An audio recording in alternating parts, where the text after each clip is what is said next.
ये paper number 3 secretarial practice का paper analysis जो कि हुआ था 28 फेब को। तो जैसे मैंने उससे वाली वीडियो में बताया था कि उसमें जो मैंने एक डिस्टिंग्विश रह गया था, उसका मिस्टेक कर दिया था, उसको अभी इम्प्रूव करना था। इसको कंपनसेट करने के लिए एसपी का पेपर अच्छा होना चाहिए था, प्लस ये अपना कॉन्फिडेंस बूस्टअप करने के लिए ये पेपर बहुत ज़्यादा इंपॉर्टेंट था। तो हुआ कि नहीं, लेट्स फाइंड आउट। तो सबसे पहले ऑब्जेक्टिव की बात करें तो ऑब्जेक्टिव में फिल इन द ब्लैंक्स बहुत ही एकदम इजी आए थे। जितना मैं सोचा था कि ये पर्टिकुलर डेट पूछेंगे या पर्टिकुलर टाइम पूछेंगे, उतना कुछ आया नहीं। एकदम इजी करके रखे थे, नहीं तो मैंने अच्छा खासा हार्ड वाले करके रखे थे। फिल इन द ब्लैंक्स का कोई इशू नहीं आया। जो इशू आया वो था ट्रू और फॉल्स में एक का, कि जिसमें सेकेंड वाला क्वेश्चन जो था, share certificate is issued for partly और फुल्ली पेड अप शेयर्स, इसका मैंने पता नहीं क्या सोच के फॉल्स लिख दिया था, बट जब ये वीडियो बनाने से पहले चेक किया तो इसका आंसर ट्रू था। तो इसका एक मिस्टेक हो गया था, बट अब एक क्वेश्चन के लिए तो कोई करेगा नहीं। सो ये एक मिस्टेक हुआ। फिर आते हैं, फिर इसमें मतलब ट्रू और फॉल्स में तो कोई प्रॉब्लम हुआ नहीं, और होता तो क्या ही, और नहीं चाहिए था। फिर फाइंड द ऑड वन में कोई प्रॉब्लम नहीं आया। टेबल वाला था, इसमें भी कोई प्रॉब्लम नहीं आया। फिर आता है एक्सप्लेन द कॉन्सेप्ट, इसमें टोटल 6 थे, टोटल कोई भी यानी 4 करने थे। तो इसमें मैंने working capital, right issue, secondary market और स्टॉक एक्सचेंज। वर्किंग कैपिटल और स्टॉक एक्सचेंज में इतना लिखा, मैं एक्सपेक्ट कर रहा हूँ इसमें एटलीस्ट फुल दे अगर मिलता है तो, क्योंकि बहुत अच्छा खासा लिखा है। फिर आता है क्वेश्चन नंबर 3 केस स्टडी का। अब केस स्टडी का कैसा है कि फर्स्ट वाला जो क्वेश्चन था उसका एक पे मुझे अभी भी डाउट है, जो कि था can the company enter into underwriting agreement. इसका आंसर मुझे तो अभी तक मिला नहीं है। मैं अगर मिलता है मैं इसको डिस्क्रिप्शन में लिख दूंगा कि क्या आंसर मेरा राइट था या रॉन्ग था, बट अभी तक उतना पता नहीं है। उसका एक डाउटफुल में है, तो मिनिमम 2 मैक्सिमम 3 अगर राइट होता है तो। नेक्स्ट आता है क्वेश्चन नंबर 3, उसमें तो कोई इशू नहीं आया था, 3 आउट ऑफ 3 ऐसा मैं यूँ कर रहा हूँ। फिर नेक्स्ट आता है डिस्टिंग्विश, और इस बार ज़्यादा अपने दिमाग को कि कुछ हो चुका, कंप्लीट हो चुका है, ये सबको साइड में रखा, एक एक क्वेश्चन देखा।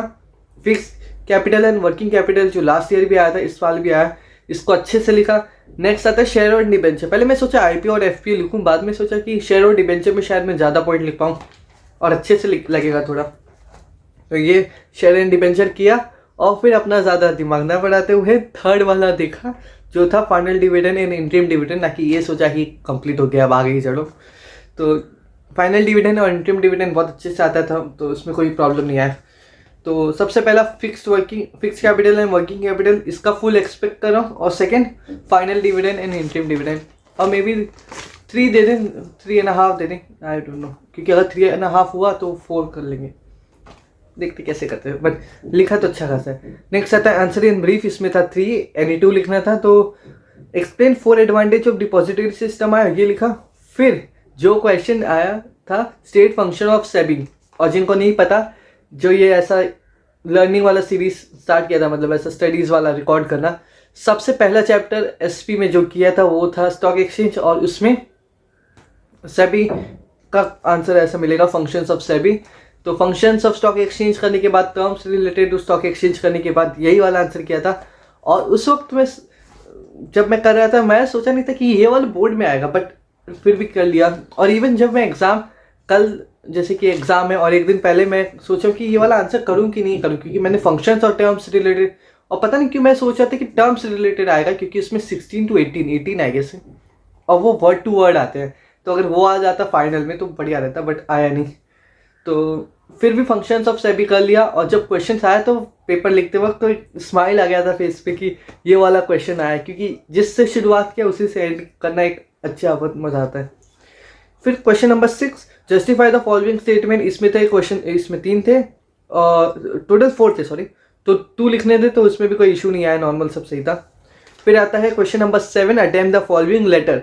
अब लेटर में एक इंटरेस्टिंग चीज़ ये हुआ कि लास्ट मिनट रिविजन जैसे नहीं होता कि अभी तुम लोग को बोला गया है कि पेपर अपना बैग रखो बाहर और फिर क्लास में एंटर करो, तो मैं बैग बाहर रखा थोड़ा बहुत ऐसे रिवाइज करने के लिए, लास्ट मिनट रिविजन। उस वक्त मैं प्लान कर रहा था कि लेटर आएगा तो डिबेंचर का तो लिखूंगा, फिर डिपेंड करता है कि अगर शेयर्स वाले चैप्टर का इजी है या डिपॉजिटर्स वाला का इजी है तो उनका लिखूंगा। बट जब पेपर आया हाथ में और जब मैं क्वेश्चंस रीड किया, मैंने सोचा कि शेयर सर्टिफिकेट वाला तो इजी लगा। नेक्स्ट आया था डिपॉजिट वाला, तो मैं सोचा डिपॉजिट वाला करता हूँ। तो मतलब जो सोचा था पहले कि डिबेंचर वाला करूँगा, बट वो किया ही नहीं। तो उसका इशू बस थोड़ी बहुत इस चीज़ की थी कि फर्स्ट की रेफरेंस नंबर, मेरे दोस्त से जब बात कर रहा था तो उसने बोला था कि रेफरेंस नंबर एक सीक्वेंस में होता है। अब जितने भी मैंने पेपर दिए हैं मैंने बस ऐसे रैंडमली कुछ भी नंबर्स लिख दिए थे उसमें, ए ऐसा 2-3 नंबर लिख के स्लैश करके ऐसा कर दिया था। कोई सीक्वेंस कैसा होता है मुझे वो नहीं पता था, तो लेट्स सी कैसा, मैं भी उसका डाउटफुल हूँ।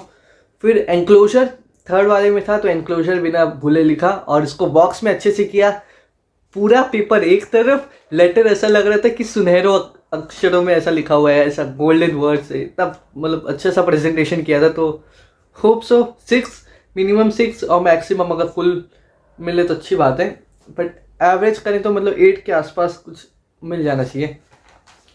नेक्स्ट आता है क्वेश्चन नंबर 8, फाइनल वाला क्वेश्चन।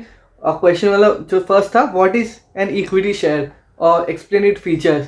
उस वक्त राहत मिला इस बात का कि बोर्ड वालों ने सेम हरकत जो OCM में किया था कि कोई रैंडम क्वेश्चन पूछ ले, वो नहीं किया, जो चलते आ रहा है एक सीक्वेंस वही किया। लास्ट ईयर प्रेफरेंस पूछा था तो इस वक्त इक्विटी शेयर पूछा था।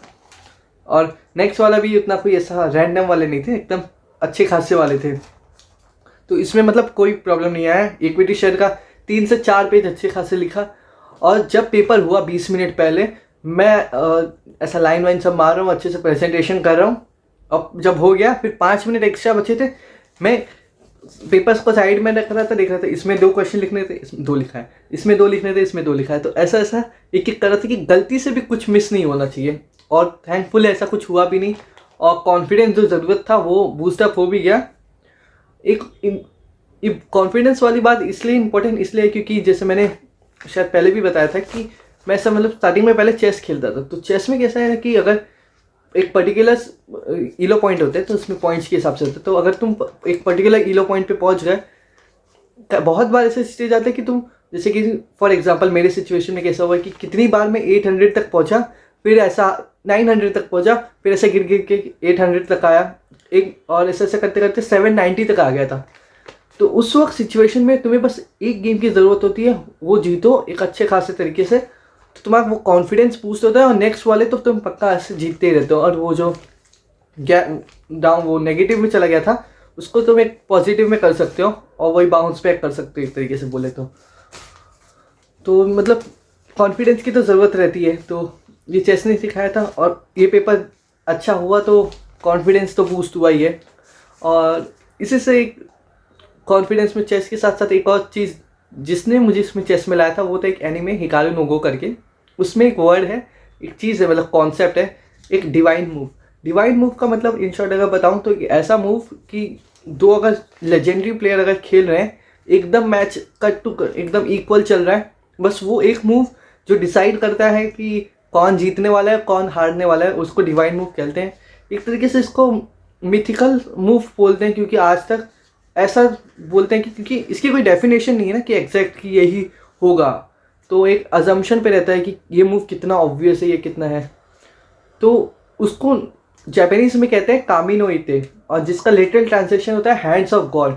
जैसे कि भगवान ने खुद अपने हाथों से मतलब वो मूव चला है इतना परफेक्ट, तो वैसा ही कुछ एक हाइपरबोली स्टेटमेंट है। तो वैसे ही कुछ ज़रूरत था कॉन्फिडेंस की पेपर में लिखते वक्त कि जैसे खुद मतलब भगवान ने आके इतना परफेक्टली ऐसा पेपर लिखा है। परफेक्टली तो वैसे ऑब्वियसली मेरा पेपर उतना नहीं गया होगा, बट फिर भी जो कॉन्फिडेंस की ज़रूरत थी वो ज़रूर बूस्ट हुआ है। डिवाइन मूव वाला ये अपना जो ये तो एक मूव है, बट जो सब्जेक्ट है वो यही हो सकता है, वही था एक तरीके से। तो कॉन्फिडेंस बूस्ट हुआ। नेक्स्ट पेपर की बात करें तो नेक्स्ट है अकाउंट्स और इको। अकाउंट्स की बात करें तो अकाउंट्स का जैसे मैं सोचा था कि 2 घंटे में जितने भी हैं issue of shares, bills of exchange, retirement और डेथ और एंड ये नॉट फॉर प्रॉफिट कंसर्न और फाइनल अकाउंट्स, इनको साथ में 2 आवर्स में कंप्लीट करने का ऐसा मैंने सोचा है। और मैं सोचा था कि जैसे बोर्ड वाला पेपर होता है उसी में सॉल्व करूँ डायरेक्ट, क्योंकि तब थोड़ा हैबिट रहेगा कि लाइंस कैसे ड्रॉ करने हैं, कैसे प्रेजेंटेशन होना चाहिए। एक बार तो मैं डिस्कस कर रहा था फ्रेंड के साथ कि कितना मतलब टाइम अपना सेव हो जाता है अगर ऐसा अकाउंट के पेपर के लिए बोर्ड वाले सेपरेट पेपर निकालते हैं जिसमें सिर्फ मतलब ऐसा बॉक्स कॉलम सब बने रहते हैं ये रिटायरमेंट के लिए, डेथ के लिए, और सिर्फ हम लोग को बस एंट्रीज फिल करनी रहती है, उसमें ऐसा बॉक्सेस दे रहते हैं उसमें लिखना रहता है। वो होता है तो कितना टाइम सेव होता है। बट अनफॉर्चुनेटली अभी तक तो ऐसा कुछ नहीं है, तो पूरा करना ही पड़ेगा क्योंकि उसी में ज़्यादा टाइम जाता है मेरे हिसाब से। तो अकाउंट्स का अच्छे से करना है। अकाउंट्स का इसलिए इंपॉर्टेंट, मेरे लिए अभी सबसे ज़्यादा इंपॉर्टेंट अकाउंट्स है क्योंकि एक स्कोरिंग सब्जेक्ट है और अकाउंट्स एंड आईटी इसमें सबसे ज़्यादा उम्मीद है। मैंने पहले भी बताया था 80 मार्क्स का रहेगा, 80 में से 70 प्लस लाने हैं और आईटी में भी 70 प्लस लाने हैं, जिससे मेरा जो गोल है मार्क्स परसेंटेज का वो अचीव हो सकता है। नहीं तो अगर इसमें लो हो गया तो कुछ मतलब उतना होगा नहीं, बट होप सो, यही उम्मीद करके चल रहे हैं। प्रैक्टिस इतने अच्छे से टाइम है तो आईटी का भी होगा और अकाउंट्स का भी होगा, ऐसा मुझे विश्वास है। अच्छे से करेंगे। अकाउंट्स का एकदम टाइम पे मैनेजमेंट, टाइम मैनेजमेंट सब देखना है, प्रेजेंटेशन देखना है, कुछ नंबर्स का कुछ इशू ना हो, तो सब मतलब ओवरऑल लेके चलना है। और क्योंकि अभी टाइम है तो अच्छे से कर सकते हैं और परसेंटेज क्योंकि उससे इम्प्रूव होगा। नेक्स्ट बात करें इको की। इको में एक चीज़ मैंने नोटिस की थी जो कि मैंने नहीं शेयर किया है, पहले नहीं किया था, तो वो था कि कॉलेज की टीचर और क्लासेस के सर दोनों ने एक ही चीज़ बोली थी कि इको का जो तुम लोग पेपर दोगे is going to be one of the lengthiest paper you have ever wrote. जब मैं सुना था मैं सोचा कि क्यों, ऐसा क्यों होगा, पेपर तो नॉर्मली एसपी का भी लेंथी होता है, इंग्लिश का लेंथी होता है, इको का क्यों। बट जब मैं ऐसा कल जब मैं ऐसा पेपर देख रहा था तो उसमें पता चला कि जो मेन आंसर रहता है, जैसे इस एसपी में कैसा 8 मार्क्स का रहता है ऐसा वाले मेन वाले क्वेश्चन, वैसा इकोनॉमिक्स में 2 रहते हैं और टोटल रहता है 16 मार्क्स का 8 करके। वो हो गया, आंसर द फॉलोइंग हो गया, और ऐसे मेन एग्री डिसएग्री वाले होते हैं, उसको टोटल कर दे तो 40 मार्क्स हो जाते हैं। तो मतलब ऑब्जेक्टिव सारे, सिर्फ ऑब्जेक्टिव को नहीं है, बाकी उसमें ऑब्जेक्टिव में डिस्टिंग्विश भी ऐड है, तो और ये अपना जो केस स्टडी होता है वो भी ऐड है, उसको ऐड करते हैं वो 40 अलग, और आंसर्स मेन वाले वो 40 अलग। तो मतलब लिखना तो सही में बहुत ज़्यादा है और अच्छे से करना है। तो वही अभी मैं सोच रहा था कि अच्छे से करना है, क्योंकि मेरा एक दोस्त कल ही मैं डिस्कस कर रहा था उससे भी, तो उसने भी यही बोला था, रैंडमली वो मतलब बात करने लगा, तो उसने बोला कि इकोनॉमिक्स की पता नहीं ऐसा क्यों होता है कि एसपी और ओसीएम का पेपर अलग लेवल से चेक होता है और इको की जब बात आती है तो मार्क्स बहुत ज़्यादा लो हो जाते हैं। तो मे बी इसका रीज़न ये हो सकता है कि टीचर जो चाहती हैं कि वो एक इकोनॉमिक वर्ड, वो टेक्निकल वर्ड्स जो होते हैं वो ऐसा यूज़ हो, ना कि कोई ओन लैंग्वेज वाला जो हम लोग ओसीएम और एसपी में यूज़ कर सकते हैं। तो मे बी शायद ये रीज़न है जिससे लोगों के मार्क्स इकोनॉमिक्स में और इंक्लूडिंग मेरा भी मार्क्स कम होता है। तो उस पर फोकस करना है, दिन मिले तो कंप्लीट अच्छे से करना है। 5 मार्च तक मैं सोच रहा हूँ कि इकोनॉमिक्स का करते रहूँ, बाद में 6, 7 में तो अकाउंट्स पे फोकस करना है। और अकाउंट्स में एक चीज़ याद है, ऑब्जेक्टिव्स को इग्नोर नहीं मारना है। ये चीज़ मैंने हर पेपर में नोटिस किया है कि मैं हमेशा ये ऑब्जेक्टिव्स को इग्नोर मार देता हूँ। अकाउंट्स के ऑब्जेक्टिव्स को इग्नोर नहीं मारना है, मेन वाले तो करने ही है, उसमें कोई वो नहीं है, बट ऑब्जेक्टिव को बिल्कुल भी इग्नोर नहीं मारना है, अच्छे से करना है, फिर उसमें कोई प्रॉब्लम नहीं होनी चाहिए। वो दोनों अगर साथ हो गए तो आउट ऑफ भी आ सकते हैं, बट मेरा उम्मीद यही रहेगा 70 प्लस तो एटलीस्ट आना चाहिए। नेक्स्ट इकोनॉमिक्स का, वो उसका भी अच्छे से करना है, ऑब्जेक्टिव्स का सब अच्छे से खासे से देखना है, पूरा पेपर अच्छे से प्रेजेंटेशन होना चाहिए, ये इंपॉर्टेंट है। लेट्स सी, ये इकोनॉमिक्स का एक और चीज़ ये था कि इकोनॉमिक्स सेकेंड लास्ट है। अगर आईटी को मैं एक तरीके से एक सेकेंड के लिए साइड रखूँ तो लास्ट समझ लें अगर, तो लास्ट पेपर में हमेशा कैसा होता है कि ये मैंने हर में नोटिस किया है, 6, 7, 8, 9th में तो, और 9th और 10th का तो हुआ नहीं था, 11th में सब में सेम पैटर्न था कि जब भी लास्ट पेपर होगा उस पर किसी का भी कॉन्सेंट्रेशन नहीं होता पेपर पढ़ने में। हम लोग बस यही सोचते कि छुट्टी होगी तो क्या करेंगे, इसके बाद ये प्लान है, तो पेपर पे इतना फोकस होता नहीं उसके एक दिन पहले। तो अगर हम लोग पहले से पढ़ के रखें और सिर्फ रिवाइज करना रहा तो एक तरीके से आसान हो जाएगा, और पेपर उतना अगर कंसंट्रेशन नहीं भी रहा, क्योंकि ऐसा नहीं कि जानबूझ कर कोई कंसंट्रेशन नहीं करना चाहता, वो हो ही जाता है, नेचुरल है। तो अच्छे से करना है, पहले से करके रखेंगे तो बेटर रहेगा, टाइम भी मिला है तो यूटिलाइज कर सकते हैं। तो यही मेरा बोलना था, वीडियो कुछ ज़्यादा ही लंबी हो चुकी है, सो सॉरी उसके लिए, थैंक यू।